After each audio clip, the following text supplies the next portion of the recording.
ഈശോ മിശിഹായ്ക്ക് സ്തുതിയായിരിക്കട്ടെ.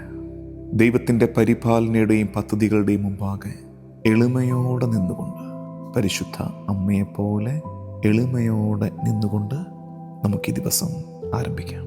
ഒരുമിച്ച് കുരിശ് വരയ്ക്കാം. എൻ്റെ തമ്പുരാനെ, വിശുദ്ധ കുരിശിൻ്റെ അടയാളത്താലെ ഞങ്ങളുടെ ശത്രുക്കളിൽ നിന്ന് ഞങ്ങളെ രക്ഷിക്കാം.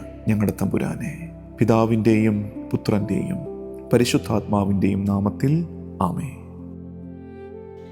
എളിമ എന്ന പരമപുണ്യം തരണമിന്നമ്മേ നിന്റെ ചെറിയ മക്കൾക്ക്. എളിമ എന്ന പരമപുണ്യം തരണമിന്നമ്മേ നിന്റെ ചെറിയ മക്കൾക്ക്. നിന്റെ ചെറിയ മക്കൾക്ക്, നിന്റെ ചെറിയ മക്കൾക്ക്, നിന്റെ ചെറിയ മക്കൾക്ക്, നിന്റെ ചെറിയ മക്കൾക്ക്. എളിമ എന്ന പരമപുണ്യം തരണമിന്നമ്മേ നിന്റെ ചെറിയ മക്കൾക്ക്. ദൈവദൂതനോടു നാഥ അടിമയെന്നിതം ചൊന്ന ദൈവജനനിയേ. ദൈവദൂതനോടു നാഥ അടിമയെന്നിതം ചൊന്ന ദൈവജനനിയേ.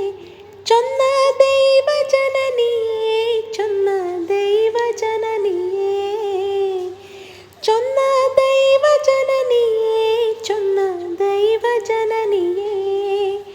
എളിമ എന്ന പരമപുണ്യം തരണമിന്നമ്മേ നിന്റെ ചെറിയ മക്കൾക്ക്. നിന്റെ ചെറിയ മക്കൾക്ക്, നിന്റെ ചെറിയ മക്കൾക്ക്.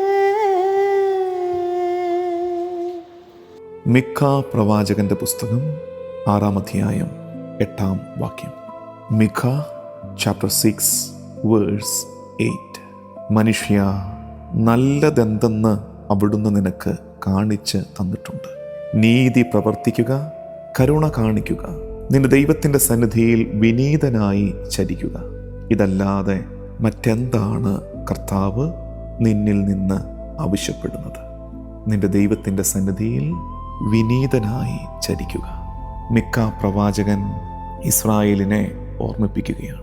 പ്രാർത്ഥനകളിലും ബലിയർപ്പണങ്ങളിലും മാത്രം ആനന്ദം കണ്ടെത്തുന്നവരായി തീർന്നു പോകാതെ എളിമയുള്ളൊരു ഹൃദയവുമായി ദൈവത്തിന് മുമ്പാകെ നിൽക്കാൻ. ബൈബിളിൽ എളിമയെന്നാൽ സ്വയം മറക്കുന്നതോ വെറുക്കുന്നതോ അല്ല, മറിച്ച് എല്ലാ കൃപകളുടെയും ഉറവിടമായി ദൈവത്തെ തിരിച്ചറിഞ്ഞ് ആ ദൈവ തിരുഹിതത്തിൻ്റെ മുമ്പാകെ തന്നെ നിർത്തുന്നതാണ് എളിമ.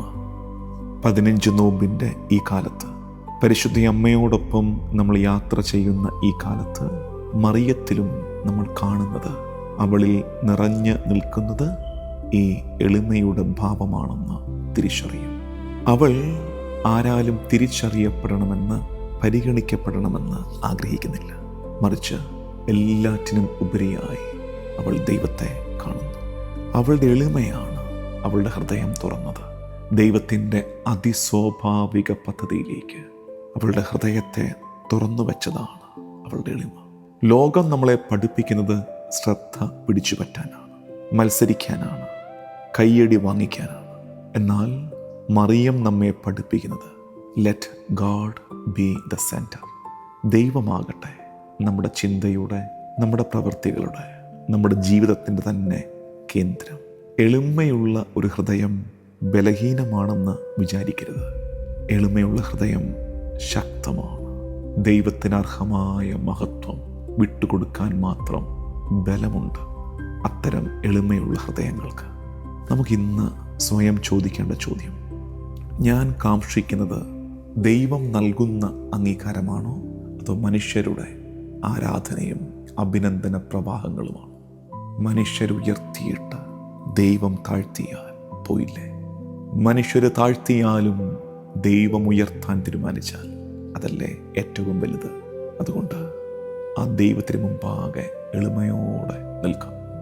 നമുക്ക് പ്രാർത്ഥിക്കാം. കർത്താവും ദൈവവുമായ ഈശോ മിശിഹായേ, നിന്റെ അമ്മയായ പരിശുദ്ധ കന്യകാ മറിയത്തിൽ നിറഞ്ഞിരുന്ന എളിമ എന്നിലും നിറയട്ടെ. Cloth me with true humility. ശുദ്ധമായ എളിമയാ എന്നെ നീ പൊതിയണമേ. പരിശുദ്ധ അമ്മയുടെ നല്ല മാതൃകയിൽ അഹങ്കാരത്തിൽ നിന്ന്, സ്വാർത്ഥതയിൽ നിന്ന് ഞാൻ എന്നെ തന്നെ വിമുക്തനാക്കട്ടെ. കർത്താവേ, നിന്നോടൊപ്പം നിന്റെ പദ്ധതികളിൽ ശാന്തമായി നടക്കാൻ എന്നെ പഠിപ്പിക്കണേ. നിന്റെ കൃപയിൽ ഞാൻ എപ്പോഴും ആശ്രയം വയ്ക്കട്ടെ. ഈ ദിവസത്തിൻ്റെ എല്ലാ വ്യാപാരങ്ങളെയും കർത്താവിന് വിട്ടുകൊടുത്ത് ദിവസത്തിൻ്റെ ആശീർവാദം സ്വീകരിക്കാം. നമ്മുടെ കർത്താവ് ഈശോ മിശിഹായുടെ കൃപയും പിതാവായ ദൈവത്തിൻ്റെ സ്നേഹവും പരിശുദ്ധാത്മാവിൻ്റെ സഹവാസവും എന്നും എക്കാലവും കൂടെ ഉണ്ടായിരിക്കട്ടെ, ഇപ്പോഴും എപ്പോഴും എന്നേക്കും. ആമേൻ.